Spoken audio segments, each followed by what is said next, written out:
Hi everyone. Thumbnail देखकर आप समझ गए होंगे आज हम किस बारे में बात करने वाले हैं। आज की वीडियो इस साल की मोस्ट इम्पोर्टेंट वीडियो होने वाली है। और अगर मैं ये बोल रहा हूँ तो इस चीज़ को मैं मीन करता हूँ तभी बोल रहा हूँ। बस आपसे एक रिक्वेस्ट है, इस वीडियो का कॉन्क्लूजन क्या है वो आपको तब तक समझ में नहीं आएगा जब तक आप इस वीडियो को एंड तक नहीं देखोगे। आप सभी से मेरी गुजारिश है, इस वीडियो को एंड तक देखना। आप इस वीडियो को 2x पे देख सकते हो, लेकिन प्लीज़ एंड तक देखना। आधी वीडियो देखकर कमेंट मत करना, गाली देकर मत जाना। पूरी वीडियो देखना, क्योंकि अगर आप आधी वीडियो देखोगे, अधूरी वीडियो देखोगे, आपको कॉन्क्लूजन समझ में नहीं आएगा और हो सकता है कि आप गाली देके चले जाओ। गाली देने से पहले बस आपसे ये गुजारिश है, इस वीडियो को एंड तक देखना, क्योंकि इस वीडियो के बाद से बहुत सारे लोगों के बातें, बहुत सारे लोग हो सकता है कि हर्ट हो जाए। लेकिन इस समय की ये मोस्ट इम्पोर्टेंट वीडियो है और बड़े गट्स के साथ मैं ये वीडियो बना रहा हूँ, तो please do watch this video till and. अब यहाँ पर हमने थंबनेल देखा है आपने कि एडीक्यूटी ने सारी सीटें बिक चुकी हैं, अब एसएससी एमटीएस एग्जाम पढ़ने की कोई ज़रूरत नहीं है। तो यहाँ पर पहले मैं प्रूफ दिखाऊंगा आपको कि मेरे पास क्या प्रूफ है। और देखो, प्रूफ जो मैं दिखा रहा हूँ ना, शांति से देख के वीडियो को एंड तक देखना, तभी आपको सारी चीज़ें समझ में आएंगी। फिर से बोल रहा हूँ, तो चलिए हम प्रूफ देख लेते हैं कि जो हमारी सीटें बिकी हैं उसका प्रूफ क्या है मेरे पास, किस आधार पर मैं यहाँ पर बातें कर रहा हूँ। तो देखो, हम डिफरेंट वीडियोज रेगुलरली आपके एग्ज़ाम में आप अच्छा कर पाओ, आपको सपोर्ट करने के लिए मेंटरशिप से रिगार्डिंग, पढ़ाई से रिगार्डिंग वीडियो बनाते रहते हैं। और स्पेशली हमारा पूरा चैनल ही एमटीएस के लिए डेडिकेटेड है। एमटीएस 2025 के लिए हम दिन रात मेहनत कर रहे हैं।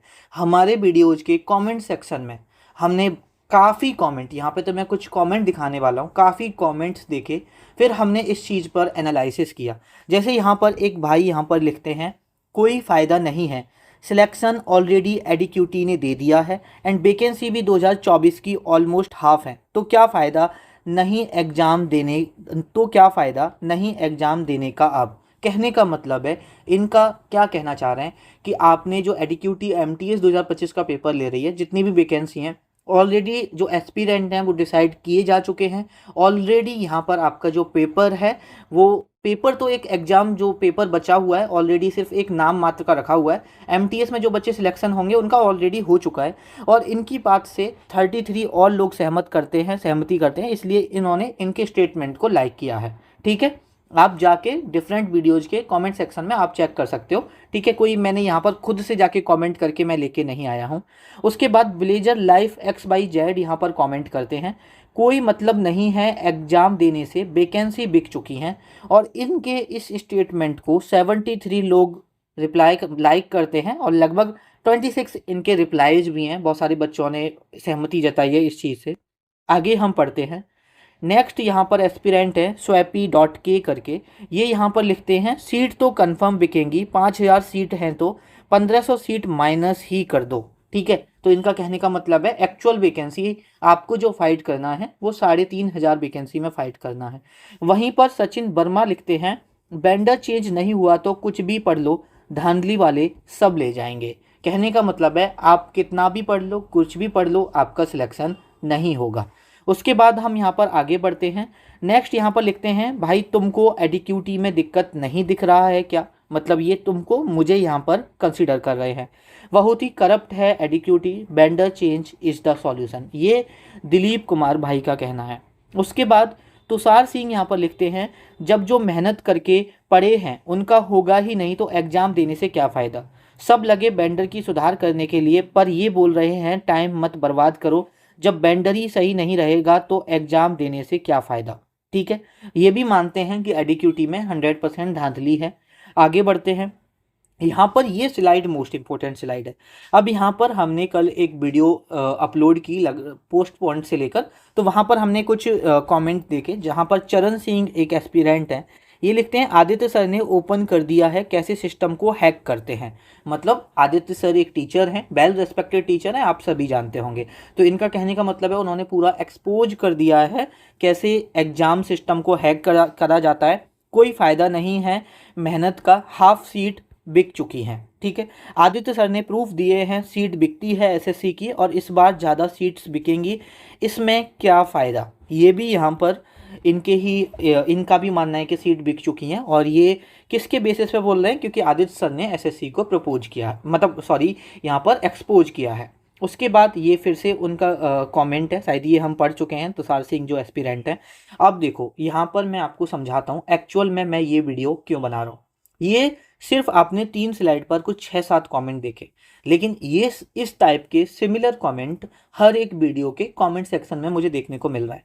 अभी ये सभी एस्पिरेंट्स कौन है? सबसे पहले तो मैं वो बता देता हूँ, जिनका अभी हो सकता है कि सिलेबस भी कवर ना हुआ हो, जिनका हो सकता है कि मॉक देने जाए तो 50 से 60 नंबर आ रहे हों, लेकिन ये ऐसे कमेंट कर रहे हैं। अब मैं ये वीडियो क्यों बना रहा हूँ, या इस टाइम की सबसे इंपॉर्टेंट वीडियो क्यों बोला? क्योंकि अभी आपके पेपर में, अगर पेपर भी पोस्टपोन्ड होता है तो लगभग आप मान सकते हो अप्रोक्स 60 दिन है। और जो एक बच्चा सीरियस है इस वक्त, जिसको यहाँ पर सिलेक्शन लेना है, जिसको यहाँ पर सिलेक्शन लेना बहुत ज़्यादा ज़रूरी है, अगर वो किसी वीडियो के कमेंट सेक्शन में जाए और ऐसे कमेंट पढ़े, क्या वो मेंटली स्टेबल रह पाएगा पढ़ाई के लिए? क्या वो पढ़ पाएगा? तो यहाँ पर मैं ये चीज़ बताने वाला हूँ आपको कि इन कमेंट्स को, इस नेगेटिविटी को आपको जितना हो सके उतना ज़्यादा इग्नोर करना है। एक रियलिटी बताता हूँ आपको, हर एक इंसान, और उसमें मैं भी शामिल हूँ, मैं भी ऐसा नहीं हूँ कि मैं बहुत अच्छा इंसान हूँ, मैं कह रहा हूँ हर एक इंसान जो अभी एसएससी कैटेगरी में है, चाहे वो वेल रिस्पेक्टेड टीचर्स हैं, कोई भी है यहाँ पर, हर एक इंसान अपनी बेनिफिट के लिए लगा हुआ है कहीं ना कहीं। हर एक चीज़ में वो सामने वाले का भला इसलिए ही कर रहा है क्योंकि उसका भी भला है।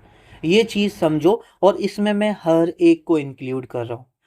यहाँ पर आज के टाइम में आप किसी भी टीचर को यहाँ पर फेवर कर रहे हो, किसी भी टीचर को यहाँ पे सपोर्ट कर रहे हो, किसी भी टीचर के यहाँ अगेंस्ट हो, किसी की बातें यहाँ पर समझ में आ रही हैं आपको, लेकिन यहाँ पर आपको ये चीज़ समझनी पड़ेगी, हर एक इंसान अपने लिए कर रहा है, अपनी चीज़ों के लिए, अपने बेनिफिट के लिए, अपनी ग्रोथ के लिए कर रहा है। ये चीज़ आप जितनी जल्दी समझ जाओ उतना जल्दी आपके लिए बेटर है। मैं एक चीज़ बताता हूँ, शायद उस चीज़ से आप को रिलेट करोगे। एक कहानी है, या मैं आपको रोल बता देता हूँ, कहानी नहीं सुनाता हूँ। देखो हमारे पेरेंट्स क्या करते हैं, हमारे पेरेंट्स पे कितनी भी कोई दिक्कत आ जाए, हमेशा कभी ऐसे हमको आके नहीं बताएंगे कि हमको ये दिक्कत है, जब तक उन्हें नहीं लगेगा कि हम सॉल्व आउट कर सकते हैं, हम फिगर आउट कर सकते हैं। हमारे पेरेंट्स हमारे बिना बताए प्रॉब्लम को खुद ना खुद सॉल्यूशन करने लगते हैं, और कहते हैं हमेशा टीचर को ना माँ बाप के बराबर दर्जा दिया जाना चाहिए। और यहाँ पर पता है प्रॉब्लम जब घर में चल रही होती है, सपोज आपके पेपर है, ठीक है, आपकी कोई चीज़ें चल रही हैं, तो माँ बाप आके आपके सामने नहीं बताएंगे भाई हमको ये प्रॉब्लम है, हमको पैसे की प्रॉब्लम है, हम कोचिंग की फ़ीस नहीं दे सकते, हम ट्यूशन की फ़ीस नहीं दे सकते, या हमारी पर्सनल लाइफ में ये प्रॉब्लम चल रही है। क्योंकि उन्हें पता है, चाहे वो बात कितनी भी बेकार है उस टाइम, लेकिन वो आपको बताएंगे तो आपकी पढ़ाई डिस्टर्ब हो जाएगी। और आज वही कोई भी टीचर इस चीज़ को समझ में नहीं आ रहा है, किसी भी टीचर को ये समझने की कोशिश नहीं कर रहे हैं कि जो चीज़ें आप कर रहे हो, चाहे वो अपने बेनिफिट के लिए, चाहे वो स्टूडेंट्स के बेनिफिट के लिए, उससे स्टूडेंट्स का एक्चुअल में बेनिफिट हो रहा है क्या? उससे एक्चुअल में बच्चे को आप क्या देखो, अभी पेपर पोस्टपोन्ड भी हुआ, कितना पोस्टपोन्ड हो गया? 1 महीने, 1 महीने पेपर पोस्टपोन्ड हुआ, 20 दिन पोस्टपोन्ड हुआ। अभी क्या एक बच्चा पढ़ने के स्टेबिलिटी में है? जो काम आप कर रहे हो, जिस तरह की आप वीडियोज बना रहे हो, जिस तरह की आप बातें कर रहे हो, बस मुझे ये जानना है कि आप एक एस्पिरेंट की कभी साइकोलॉजी समझ रहे हो? अभी एक बच्चा जो पढ़ना भी चाह रहा है ना, वो ऐसी वीडियोस देख के बिल्कुल नहीं पढ़ेगा, ऐसे कमेंट्स देख के बिल्कुल नहीं पढ़ेगा। और जिन भी हम रेस्पेक्टेड टीचर्स की बात कर रहे हैं, जिन्होंने भी प्रूफ दिया है कि एसएससी एक्सपोज हो चुका है, एसएससी ये हो चुका है, तो तुम कुछ चीज़ें लाके, कुछ चीज़ें ये दिखा के, अगर एक इंसान जिसको थोड़ा सा टेक्निकल नॉलेज है, जिनको थोड़ी सी नॉलेज है, अगर वो जाके जो बातें की जा रही हैं कि एसएससी को एक्सपोज कर दिया, एक बार जाके देख लो, आपको समझ में आ जाएगा कि ऊपर ऊपर से बातें करने में और डेप्थ में बातें करने में कितना फ़र्क है। और हो सकता है हर एक चीज़ की पॉसिबिलिटी, आप मुझसे भी तो पूछ सकते हो, भैया आप इतने कॉन्फिडेंस से कैसे बोल सकते हो, आप इतने बड़े, आप उनके 1000 में हिस्से भी नहीं हो। अब मैं उनका क्या, मैं किसी का भी 1000वां हिस्सा नहीं हूँ, मैं कैसे किसी के बारे में इतना बड़ा बोल सकता हूँ? क्योंकि मैं आपको छोटा भाई मानता हूँ, और आपके भविष्य के साथ, आप जो नहीं पढ़ रहे हो ना, उसके साथ आपकी तो कमी है ही है, और आज के टाइम में इन्वायरमेंट की सबसे बड़ी कमी है। जो यूट्यूब पे चल रहा है, जो इंटरनेट पे चल रहा है, वो सबसे बड़ा मेजर रोल प्ले कर रहा है। मुझे दिख रहा है ऐसे बच्चे जिनके अंदर पोटेंशियल है, जो रिजल्ट के पीडीएफ में अपना नाम ला सकते हैं, लेकिन वो भी इस वक्त नहीं पढ़ रहे हैं। वो देख के दुख हो रहा है। एक ऐसा बच्चा जो स्कोर कर रहा था 100, 110, 90, 110 मॉक टेस्ट में, प्रीवियस ईयर पेपर में, अब वो इन सब चीज़ों में उलझ के रह गया है। पूरे दिन रील देखता है, पूरे दिन इस टीचर की एक्सपोज पे वीडियो देखता है, इस टीचर की प्रॉब्लम पे वीडियो देखता है, इस टीचर की प्रॉब्लम पे वीडियो देखता है, और वो पूरा दिन ऐसा ही निकाल देता है। यार दोस्तों से बात करता है, भाई टीसीएस ये, एडीक्यूटी ये, फलाना ये, ढिकाना ये। तो आपको यहाँ पर बस एक चीज़ समझनी पड़ेगी। अभी हम रोल पे बात कर रहे थे। अगर आपको सच में लगता है आप ऐसी कोई टेक्निकल, पहली बात तो जो आपने वीडियोज में दिखा रहे हो वो एक कोई इनफ डॉक्यूमेंट नहीं है, या उससे ये प्रूफ नहीं होता, या किसी ने कम पैसा लिया है, या कोई सेंटर कम में बिक रहा है और वो धांधली करेगा, ये अजम्पशन बेस्ड है। ये आप स्टेटमेंट दे रहे हो, आप अपनी अजम्पशन लगा रहे हो कि भाई किसी भी सेंटर को पहले ज़्यादा पैसा मिलता था, इस बार कम मिलेगा पैसा, तो वो धांधली करेगा। ये प्योरली तुम्हारे अजम्पशन है, और ये अजम्पशन करके आप बच्चों को नहीं भड़का सकते हो सर। आप इतने बड़े टीचर हो, आप इतने रेस्पेक्टेड टीचर हो, और मैं इंक्लूडिंग किसी एक पर्टिकुलर टीचर की बात नहीं कर रहा, हर एक इंसान की बात कर रहा हूँ जो इन मुद्दों पे बात कर रहे हैं, जो इन चीज़ों पे बात कर रहे हैं। अगर आपको सच में लगता है, आप बस ये सोचिए कि भैया 1 महीने बाद पेपर है, और मुझे नहीं लगता कि 1 महीने से ज़्यादा और पोस्टपोन्ड होगा। अगर आपको सच में लगता है तो आप इंटरनली काम करो ना। अगर आप किसी को हमें एक्सपोज करना है, किसी को अगर हमें गलत साबित करना है, तो हम और चीज़ों, हम अकेले सामने वाले को गलत प्रूफ कर सकते हैं। उसमें हमें बच्चों का सहारा लेने की ज़रूरत नहीं है। हम अकेले सारी चीज़ों को हैंडल कर सकते हैं, अकेले कोर्ट में जाके प्रूफ पेश कर सकते हैं, बच्चों से ये बोल सकते हैं कि कोई दिक्कत नहीं है, सब चीज़ें सही चल रही हैं, हम लगे हुए हैं आपके लिए, हम काम कर रहे हैं, और बैकग्राउंड में रह के हम चीज़ों को कर सकते हैं। लेकिन नहीं, हम फिर सिंपैथी कैसे लेंगे? सिंपल सी बात है, हर एक teacher, including everyone, including me, हर एक इंसान सिंपैथी लेने की कोशिश कर रहा है। बस ये चीज़ सोच लो, बस ये चीज़ मान लो, तो मुझे भी इंक्लूड कर लो, जो कि मैं तो कुछ भी नहीं हूँ, है ना। मैं हमेशा बोलता हूँ, मैं जिनके बारे में अभी बात कर रहा हूँ उनका 1000वां हिस्सा भी नहीं हूँ, और शायद कभी हो भी ना पाऊँ। वो बहुत बड़े लोग हैं, बहुत ज्ञानी लोग हैं, बहुत हर चीज़ में मुझसे 1000 गुना ज़्यादा हैं। लेकिन अगर आपको अपना भविष्य दिखता है, आपको अपना फ्यूचर दिखता है, तो भाई ऐसे कमेंट से और ऐसी वीडियोस से अभी दूर रहो। जिस तरह से आप पढ़ाई कर रहे थे, जिस हिसाब से आप पढ़ रहे थे, वैसे पढ़ते रहो। पेपर बहुत जल्दी होगा, पेपर ज़्यादा डिले नहीं होगा। और देखो, अजम्पशन पे मत जाओ, कल को सीट बिकेंगी, कल को चीज़ें धांधली होंगी तो बाहर आ जाएंगी। और जब तक नहीं बिक रही हैं, भाई अजम्पशन मत बनाओ। अजम्पशन बनानी है तो पॉजिटिव साइड में भी बना सकते हो, ज़रूरी नहीं है कि हम नेगेटिव साइड में जाएं।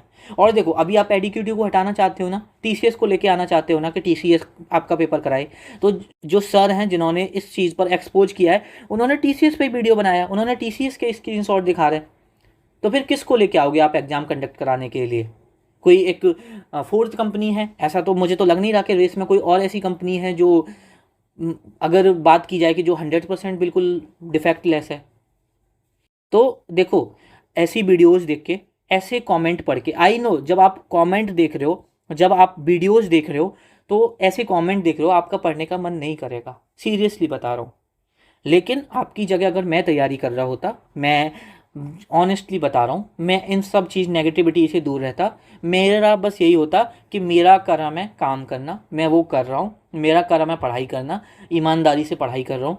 अब मेरा सिलेक्शन होगा, धांधली होगी, उसे मैं वक्त पे छोड़ देता हूँ। अभी ऐसा कुछ प्रूफ है नहीं, तो मैं पॉजिटिव नेगेटिव सोचूं, उससे बेटर है मैं पॉजिटिव सोच लूँ ना। मैं सोच लूँ कोई धांधली नहीं होगी, अभी तक तो कोई ऐसा प्रूफ आया नहीं है धांधली का, और मैं ऐसा आशा करता हूँ कि फ्यूचर में भी नहीं आएगा। मेरे को नेगेटिव अजम्पशन बना लूँगा तो मैं पढ़ाई कहाँ से करूँगा? अगर मैं अपने दिमाग में बना लूँ कि 1500 वैकेंसी, 5000 वैकेंसी हैं, उसमें से सारी वैकेंसी बिक चुकी हैं, 1000 वैकेंसी बचेंगी, उस पर मुझे सिलेक्शन लेना है। भाई अभी भी, चाहे वो पेपर कोई भी कराए, 90% अगर मैं सबकी बात मान भी लेता हूँ, तो 5 से 10% अगर होगा भी, तो 90% आपके हाथ में है। वो पॉजिटिव एस्पेक्ट लेके चलो, और ऐसे एस्पेक्ट लेके चलो कि 100% आपके हाथ में है। भाई ये क्रूशियल टाइम है, 60 दिन है आपके पास। इसमें अगर इन सब वीडियोज़ के लूप होल में आप पड़े रहोगे ना तो पढ़ाई नहीं कर पाओगे। और इस वक्त इस साल मैं बता रहा हूँ, इस सिचुएशन में जो बच्चा पढ़ लेगा उसी का फाइनल सिलेक्शन होगा।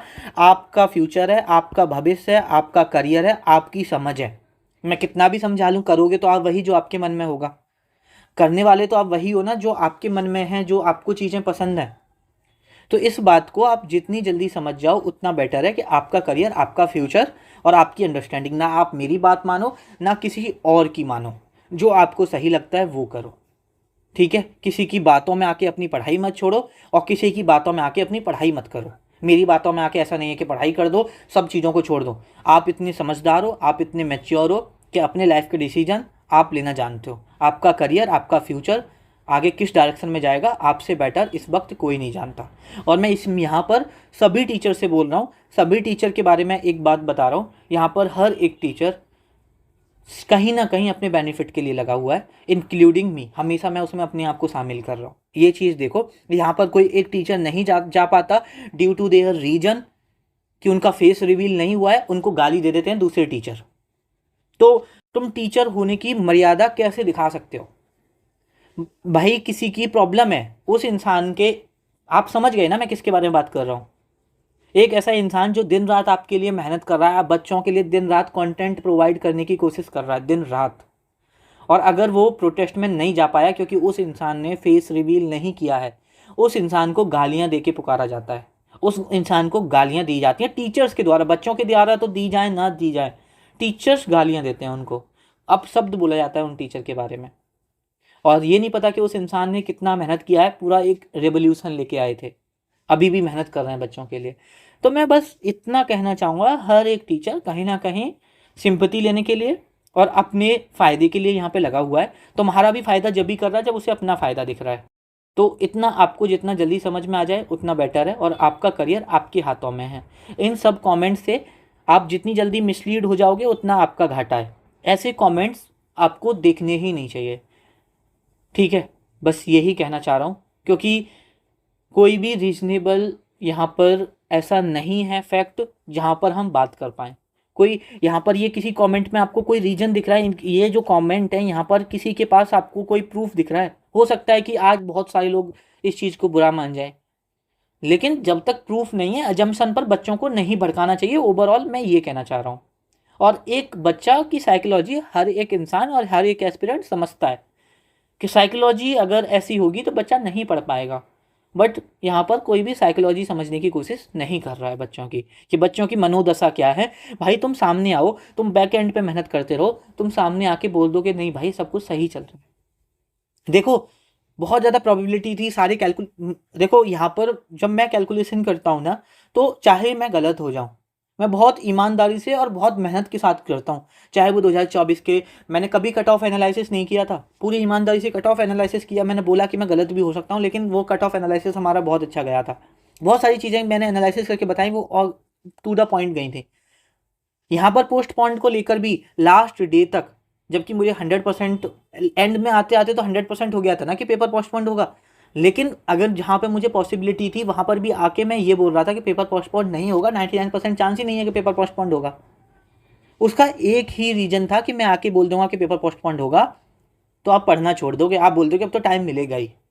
और पोस्टपोन्ड होगा तो सबको पता ही चल जाएगा ना, एटलीस्ट अगर 15 दिन बाद पेपर पोस्टपोन्ड की ऑफिशियल न्यूज़ बाहर आएगी तो तब तक तो आप उसी रिदम से पढ़ोगे ना। तो हमेशा वो माइंडसेट होना चाहिए एक टीचर का। अगर आपने सबसे पहली वीडियो जब मैंने पेपर पोस्टपोन को लेके बोली थी तो उसमें मैंने यही समझाया था आपको कि पेपर पोस्टपोन नहीं होगा, और वहाँ पर पॉसिबिलिटी दिख रही थी कि पेपर पोस्टपोन हो सकता है, लेकिन मैंने वहाँ पर जानबूझ के बोला था कि 99% मैं बोल रहा हूँ पेपर पोस्टपोन नहीं होगा। क्योंकि भाई रियलिटी के पीछे तुम काम करते रहो, लेकिन तुम्हारी एक बात से कितने बच्चों की साइकोलॉजी अफेक्ट होगी वो देखो। तुम बाहर आके बोल दो पेपर पोस्टपोन हो गया, पेपर पोस्टपोन 100% होगा, तो 15 दिन जो पेपर पोस्टपोन्ड ऑफिशियल न्यूज आनी है तब तक बच्चा पढ़ेगा ही नहीं, इस चीज़ में लगा रहेगा कि हाँ यार पेपर पोस्टपोन्ड होगा बाद में पढ़ लेंगे। और वो हर एक बच्चे की कहानी है, वो साइकोलॉजी इस तरह से हमारी काम करती है। तो बस यही है कि भाई तुम्हारा फ्यूचर है, तुम्हारा करियर है, तुमसे बेटर कोई नहीं जानता। ठीक है, ना मेरी सुनो ना किसी की सुनो, जो सही लगता है। अगर आपको जॉब लेना जरूरी है, अगर आपको लगता है कि आपका भविष्य के साथ आपको खिलवाड़ नहीं करना है, आपको लगता है कि आपके लिए जॉब लेना बहुत ज़्यादा इंपॉर्टेंट है, तो इस टाइम पढ़ाई कर लो। ठीक है, कल को कोई आपको ट्विटर कैंपेन में किसी में पार्टिसिपेट करना है तो वो करो, वो चीज़ों के साथ लड़ो, लेकिन भाई पढ़ाई कर लो। चीज़ें उतनी ख़राब नहीं है जितनी आपको इंटरनेट पर दिखाई जा रही हैं, बस इतना समझ लो। अगर आप फेज 13 का, अगर आप स्टेनो का पेपर दे के आए हैं, उनसे बात कर लो। अगर आप 10 बच्चों से बात करोगे तो 10 बच्चों में से हो सकता है कि 6 से 7 बच्चे यही बोलें कि भाई उतनी अच्छी, मतलब उतनी अच्छी नहीं है तो उतनी ख़राब भी नहीं है जितना इंटरनेट पे दिखाया जा रहा है। ठीक है, मैं यहाँ पर आपको अगर देखो यहाँ पर एक चीज़ तो आपको पता है ना कि अगर कोई चीज़ की छोटी सी कमियाँ भी बाहर आ जाती हैं तो वो बड़ी होकर बाहर दिखाई जाती हैं। ऑब्वियसली 100% ट्रू है कि एडिक्यूटी में कमियाँ हैं, ठीक है, लेकिन ये भी सच है कि चीज़ें बहुत हद तक सही हो सकती हैं, प्रोबेबिलिटी है। और देखो एक और चीज़ है, आप एमटीएस की तैयारी कर रहे हो सकता है कि माउस उतना अच्छे से क्लिक करो तो उतना अच्छे से क्लिक ना हो सकता है आपको वैसा माउस मिल जाए, ठीक है, लेकिन भाई आपके पेपर में 45 मिनट हैं। आप ये सोचो, आपको सिर्फ 25 क्वेश्चन इंग्लिश के करने हैं, 25 क्वेश्चन यहाँ पे जीके के करने हैं, आपको 50 क्वेश्चन यहाँ पे करने हैं। 50 क्वेश्चन करने के लिए 45 मिनट मिल रहे हैं, तो अगर 2-4 सेकंड माउस इधर उधर भी काम करेगा तो आप मैनेज कर ले जाओगे। तो हमेशा नेगेटिव सोचने से बेटर है पॉजिटिव सोचो, और अगर पढ़ोगे नहीं तो सिलेक्शन नहीं होगा। और ये 60 दिन हैं, इन 60 दिनों में जो बच्चा पढ़ लेगा वो सिलेक्शन ले जाएगा, और जो बच्चा नहीं पढ़ेगा वो सिलेक्शन से बाहर हो जाएगा। ये चीज़ जितनी जल्दी आपके समझ में आ जाए उतनी जल्दी समझ लो, ठीक है, बस इतना ही कहना था। और बस आप समझदार हो, ठीक है, मेरा क्या कॉन्क्लूजन था, बस यही था कि कॉन्क्लूजन समझ में आ ही गया होगा कि ये टाइम है, क्रूशियल टाइम है, इस वक्त जो बच्चा पढ़ लेगा उसका सिलेक्शन हो जाएगा। बस यही कहना था, ध्यान रखो अपना।